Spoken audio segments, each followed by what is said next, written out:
안녕하십니까. 오늘 1강 말씀의 제목은 여호와를 경외함이 지식의 근본입니다. 요절은 7절입니다. 7절을 같이 한번 읽어보시겠습니다. 시작. 여호와를 경외하는 것이 지식의 근본이거늘 미련한 자는 지혜와 훈계를 멸시하느니라. 가을 학기 잠언 말씀을 공부하게 하신 하나님께 감사를 드립니다. 잠언은 가르쳐 훈계하는 말이라는 뜻입니다. 이 잠언의 잠은 바늘 잠자를 쓰는데 바늘로 콕 찌르듯이 따끔하게 깨우친다는 의미도 담겨 있습니다. 이 비슷한 형태로 속담, 격언 등이 있는데 거기에 인간의 지혜가 녹아 있다면 이 잠언에는 하나님의 지혜가 숨겨져 있습니다. 그래서 잠언을 가리켜 하나님의 자녀들이 세상을 살아가는 데 있어서 수시로 들여다보아야 하는 삶의 매뉴얼이라고 하는 사람도 있습니다. 저희들도 이번 주부터 시작하는 잠언 말씀 공부를 통해서 하나님을 경외하는 믿음과 하나님이 주시는 지혜가 우리 일상에서 일어나는 다양한 문제들에게 어떻게 적용되는지 살펴보고자 합니다. 특별히 오늘 1강 말씀을 통해서는 하나님을 경외하는 믿음이 무엇인지 배우는 가운데 신앙의 근본, 지식의 근본, 하나님을 섬기는 데 필요한 이 지식의 기초를 견고히 다질 수 있기를 기도합니다. 제1장 여호와를 경외함이 지식의 근본 7절까지입니다. 1절을 보십시오. 다윗의 아들 이스라엘의 왕 솔로몬의 잠언이라. 먼저 잠언의 대표 저자인 솔로몬을 소개하고 있습니다. 솔로몬은 다윗의 아들입니다. 다윗은 그 인생에 고난이 많아서인지 기도에 관한 시를 많이 썼습니다.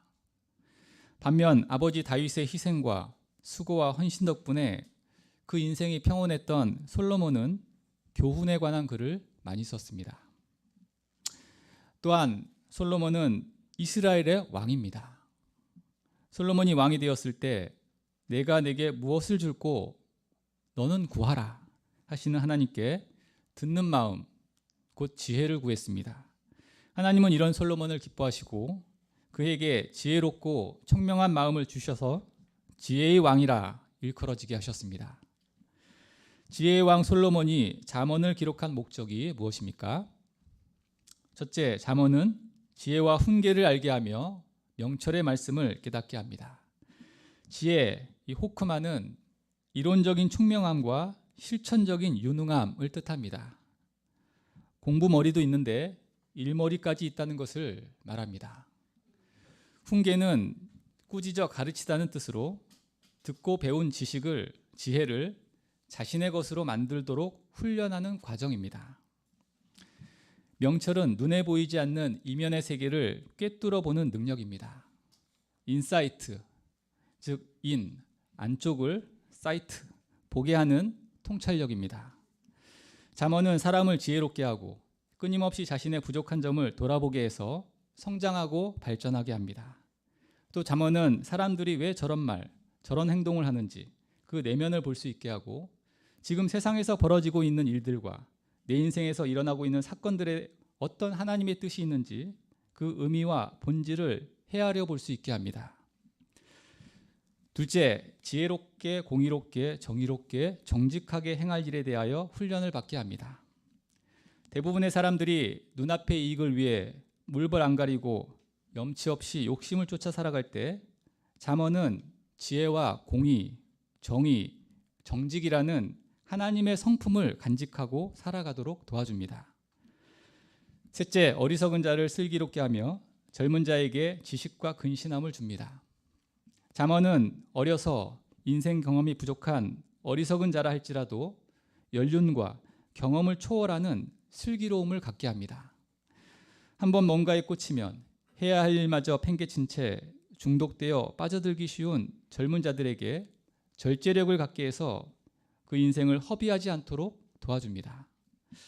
넷째, 지혜 있는 자는 듣고 학식을 더하게 하고 명철한 자는 지략을 얻도록 합니다.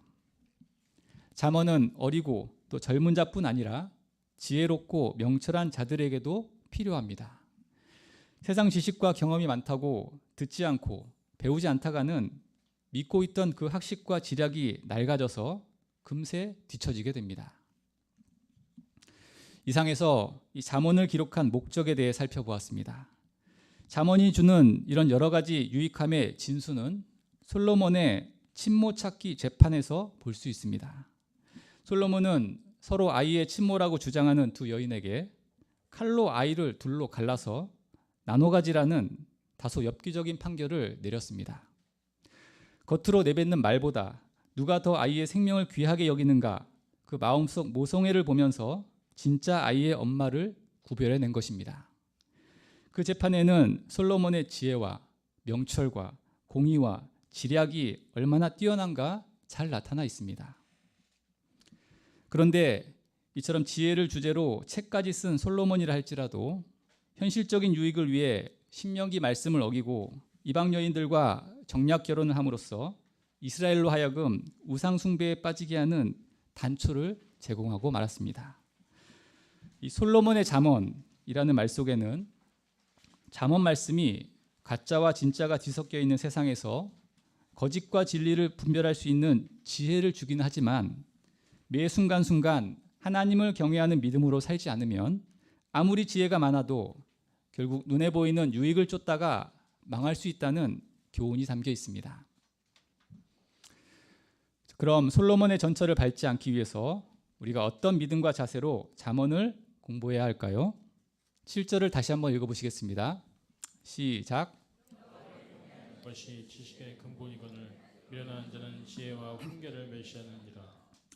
첫째, 여호와를 경외함이 지식의 근본임을 알아야 합니다. 인간은 에덴 동산에서 사단의 유혹에 넘어가 범죄한 이후 하나님을 두려워하게 되었습니다. 그러나 여기서 하나님을 경외한다는 것은 무서워 벌벌 떠는 것이 아니라 두려워하면서도 동시에 사랑하고 존경한다는 것입니다. 우리는 때로 하나님을 두려워하기만 해서 딱딱하고 율법적인 신앙생활을 할 때가 있습니다. 반대로 두려움 없이 하나님을 대하면서 넘지 말아야 할 선을 넘어가며 무례하고 방자하게 행할 때가 있습니다. 하나님을 사랑하고 존경하되 그 마음을 가지고 절대적으로 순종하는 것이 하나님을 경외하는 것입니다. 이렇게 하나님을 경외했던 대표적인 인물이 믿음의 조상 아브라함입니다. 아브라함이 하나님의 말씀에 순종하여 이삭을 번제로 드렸을 때 하나님께서 말씀하셨습니다. 사자가 이르시되 그 아이에게 내 손을 대지 말라. 그에게 아무 일도 하지 말라. 내가 내 아들 내 독자까지도 내게 아끼지 아니하였으니 내가 이제야 내가 하나님을 경외하는 줄을 아노라. 아브라함은 모든 것이 하나님의 것임을 인정하고 목숨 같은 아들을 하나님께 드렸습니다. 아브라함은 피조물로서 창조주의 절대 주권을 인정하고 삶의 모든 영역에서 전적으로 하나님을 믿고 의지하고 순종했습니다. 이런 하나님께 대한 경외심이 지식의 근본이 됩니다. 하나님께 대한 경외심이 세상 모든 것을 이해하는 출발점이 됩니다. 하나님께 대한 경외심이 있을 때 세상에 대해서, 인간에 대해서, 또 하나님에 대해서 올바로 이해할 수 있게 됩니다. 그런데 시작이 틀렸거나 또 근본이 잘못되었다면 어떻게 될까요? 첫 단추를 잘못 끼우면 중간중간 단추가 잘 맞는 것처럼 보여도 끝 단추 가서 제대로 맞지 않아 다 풀러서 처음부터 다시 끼워야 합니다. 신앙생활이 여호와를 경외함이 아니라 자신의 영광이나 세상 성공이나 사람들의 인정을 얻기 위해 한다면 지식의 근본을 가질 수 없습니다. 스스로 지혜 있다 하나 결국 어리석고 미련한 자가 되고 맙니다. 둘째, 지혜와 훈계를 멸시하지 말아야 합니다. 지혜는 구원에 이르게 하는 하나님의 말씀이요, 훈계는 지혜대로 살도록 격려하고 책망하는 것을 말합니다. 대개 사람들은 지혜를 가르치는 것도 좋아하고 또 지혜를 배우는 것도 좋아합니다. 그런데 훈계는 훈계를 하는 사람도 훈계를 받는 사람도 모두 부담스러워합니다. 지혜는 제대로 전달하기만 하면 되지만 훈계는 한 영혼에 대한 책임감과 애정을 가지고 일일이 살펴야 하기 때문입니다. 싫다는 사람 붙잡고 싫은 소리 들어가며 씨름을 해야 하기 때문입니다. 피부치도 아닌데 또 부모도 아닌데 누군가 나를 훈계해 주는 사람이 있습니까? 하나님과 그분에게 감사하십시오. 훈계하는 것은 힘든 겁니다. 그런데 이 훈계해야 할 책임이 있는 사람이 훈계하는 게 부담스럽다고 해서 지혜만 가르치고 끝나버리면 그 사람은 신앙 지식만 가득한 구신자예요.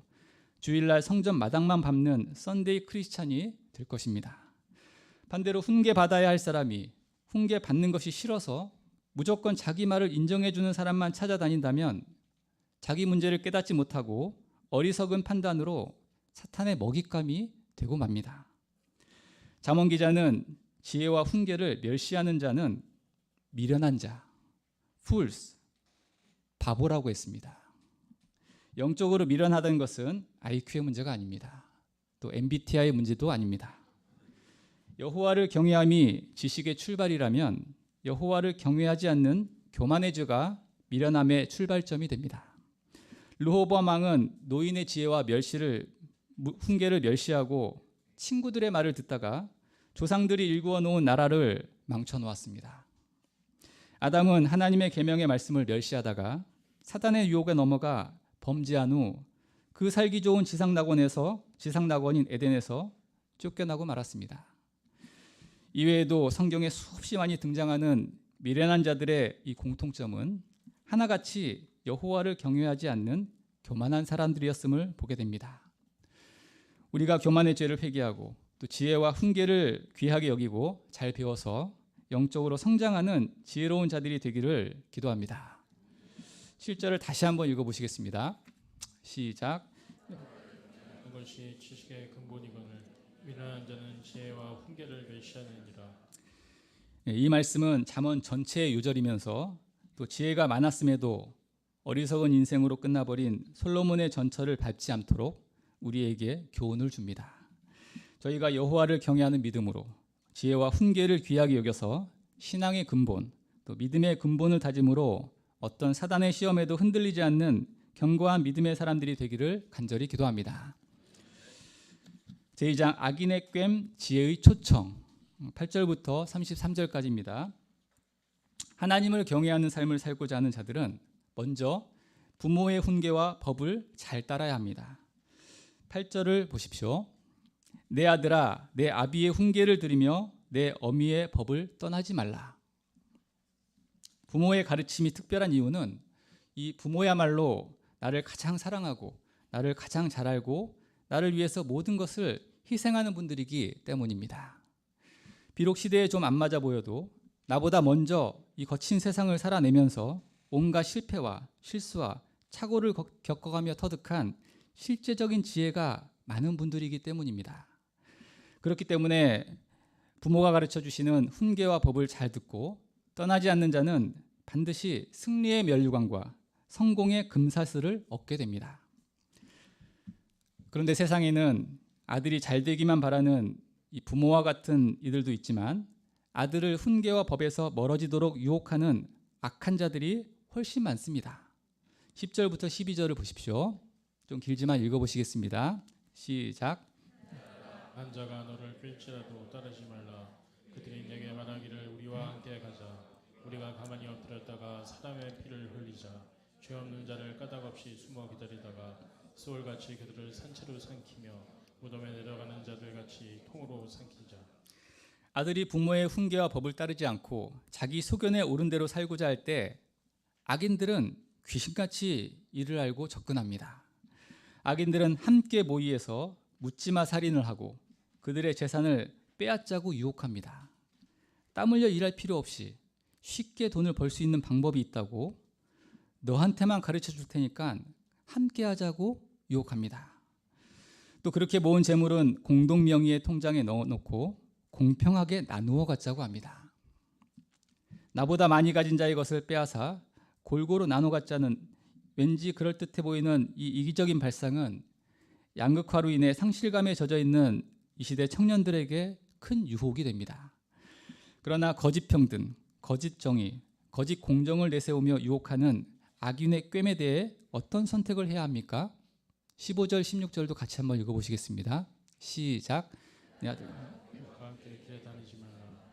내 발을 금하여 밟지 말라. 대저 그밭은 악으로 달려가며 피를 흘리는데 빠름이니라. 세상에는 공짜가 없습니다. 땀 흘리지 않고 얻을 수 있는 열매는 없습니다.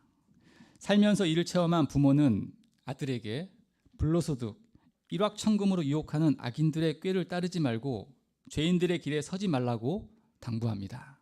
아예 발을 들여놓을 생각도 하지 말라고 합니다. 17절을 보십시오. 새가 지켜보듯이 저 높은 곳에서 하나님께서 보고 계셔도 악인들은 누군가 걸려들 것을 기대하고 헛되이 그물을 칩니다.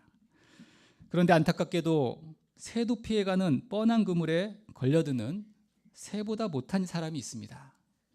누군가 보고 있는데도 그물을 치는 사람이나 또 거기에 걸려드는 사람이나 모두 탐욕과 이익에 눈이 먼 자들입니다. 그들은 남의 눈에서 피눈물을 흘리게 하고 남의 생명을 노리다가 결국 자기 꾀에 자기가 빠져 자기 피를 흘리고 자기 생명을 잃어버리게 됩니다. 오늘날 손쉽게 이익을 취하라는 유혹이 청년들 주위에 널려 있습니다. 영적인 열매도 마찬가지입니다. 캠퍼스에 올라가지 않으면서 양억기를 바랄 때가 있습니다. 한두 번 피싱으로 우리 이정철 형제님 같은 소원 많은 훌륭한 양 얻기를 바랄 때가 있습니다. 저희가 가만히 엎드려 있거나 숨어 기다리며 이익을 탐하지 않고 힘써 땀 흘려 일해서 열매를 얻는 자, 진실되고 정직한 자들이 되기를 기도합니다. 지금까지는 부모가 아들에게 주는 따뜻한 충고였습니다. 그런데 지금부터 등장하는 지혜의 충고는 따뜻하지 않습니다. 지혜는 바늘로 따끔하게 찌르듯이 강하고 날카롭게 충고합니다. 20절을 보십시오. 지혜는 장소를 가리지 않고 길거리에서 부르며 광장에서 소리를 높이며 시끄러운 길목에서 소리를 지르며 성문 어귀와 성중에서 그 소리를 바랍니다. 정체를 숨기고 가만히 엎드린 채 숨어 기다리는 악인과 달리 지혜는 거리낌 없이 담대하게 누구에게나 다가가 진리를 외칩니다. 악인처럼 달콤한 말로 유혹하지 않습니다. 어리석고 거만하고 미련한 자들에게 언제까지 그렇게 살 거냐고 돌직구를 날립니다. 그렇다고 해서 지혜가 항상 무섭게 책망만 하는 것은 아닙니다. 23절을 읽어보시겠습니다. 시작. 내가 나의 영을 너희에게 부어주며 내 말을 너희에게 보이리라. 지혜는 어리석고 거만하고 미련한 자들이라도 포기하지 않고 지혜의 영과 말씀을 받도록 훈계합니다. 그러나 그들의 반응이 어떠합니까? 24절, 25절을 보십시오. 욕심 많고 어리석은 자들은 지혜가 불렀으나 듣기 싫어하였고 손을 폈으나 돌아보는 자가 없었고 도리어 그의 모든 교훈을 멸시하며 그의 책망을 받아들이지 않았습니다. 결국 그들이 크게 후회하는 날이 오고야 맙니다. 27절, 28절도 읽어보시겠습니다. 시작. 너희의 두려움이 광풍같이 임하겠고 너희의 재앙이 폭풍같이 이르겠고 너희에게 근심과 슬픔이 임하리니 그때 너희가 나를 부르리라. 그래도 내가 대답하지 아니하겠고 부지런히 나를 찾으리라. 그래도 나를 만나지 못하리. 지혜를 멸시하고 또 악인의 꾀를 따라가는 자가 우직하게 믿음으로 사는 자보다 더 성공한 것처럼 보일 때가 있습니다. 그러나 그런 자에게 재앙이 폭풍처럼 임하게 됩니다. 그때는 후회하며 지혜자를 찾아도 아무런 소용이 없습니다. 그때 가서 하나님의 도우심을 구하면 하나님께서 응답하시지 않습니다. 이 말씀은 내가 나에게 이전에 한 것처럼 언젠간 너도 한번 크게 당할 날이 있을 거라는 뜻이 아닙니다. 나중에 후회하지 말고 지금 지혜의 말씀, 책망의 음성을 잘 들으라는 다급한 경고입니다. 고린도후서 6장 2절에 보라 지금은 은혜 받을 만한 때요 보라 지금은 구원의 날이로다 라고 했습니다. 더 늦기 전에 하나님께서 응답하지 않으시기 전에 지금 빨리 회개하고 돌이켜야 합니다. 그런데 끝까지 지식을 미워하며 여호와 경외하기를 거부하는 자들은 어떻게 됩니까? 29절 32절 같이 한번 읽어보시겠습니다. 시작. 대저 너희가 지식을 미워하며 여호와 경외하기를 즐거워하지 아니하며 나의 교훈을 받지 아니하고 나의 모든 책망을 없인 여겼음이라. 그러므로 자기에게 열매를 먹으며 자기 꾀에 배부르리라. 어리석은 자의 태고는 자기를 죽이며 미련한 자의 안일은 자기를 멸망시키려니와. 교만하여서 하나님을 경외하지 않고 교훈도 받지 않고 책망을 없인 여기면 어쩔 수 없이 망할 수밖에 없습니다. 자신이 교만과 불순종의 씨를 뿌렸기 때문에 퇴보와 안일의 열매, 멸망의 열매를 거둘 수밖에 없습니다. 33절 마지막 결론 말씀입니다. 읽어보시겠습니다. 시작. 오직 내 말을 듣는 자는 평안히 살며 재앙의 두려움이 없이 안전하리라. 잠언 기자는 이 서론의 결론으로 오직이라 표현하시며 내 말을 듣는 자는 강조하십니다. 평안과 안정을 간절히 바라는 우리는 지금 주님의 말씀에 대해 어떤 자세를 가지고 있습니까? 평안과 안정은 오직 지혜의 말을 듣는 자에게 주어지는 것입니다. 경험적으로 우리도 말씀을 듣는 자가 될 때가 있고 또 듣지 않는 자가 될 때도 있습니다.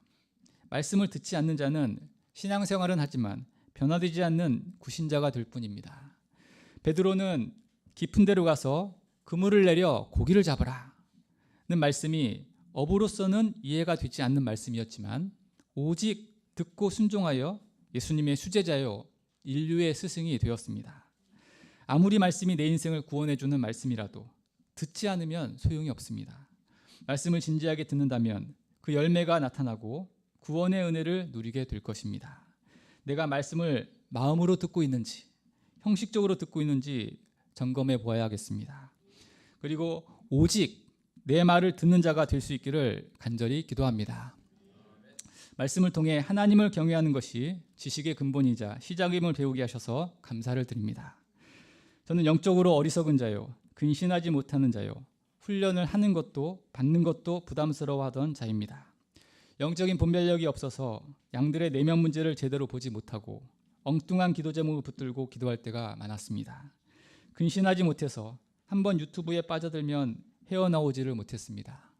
목자로서 말씀은 가르치지만 훈계하며 양들의 죄 문제와 씨름할 만큼 애정과 책임감을 갖고 있지 않았습니다.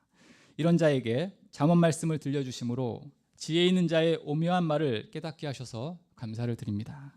저의 영적인 무지와 어리석음의 원인이 다른 데 있지 않고 하나님의 지혜와 훈계를 멸시했던 교만의 죄 때문임을 깨닫고 회개합니다.